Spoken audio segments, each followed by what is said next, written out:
একটা গরু দেখতে পাচ্ছি, এটা 4 দাঁত বয়স। 4 দাঁত বয়স, দামটা হচ্ছে 240।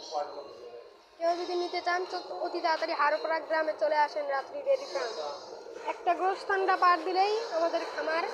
গরুটা উলান পালান লাল কিছু বললো না, গরুটা খুব সুন্দর গরু, স্বাধীন গরুটা, অনেক সুন্দর আর বড় গরু। ওকে, ভালো থাকেন, আসসালামু আলাইকুম। আমাদের বাছুর এখন দেখাবো।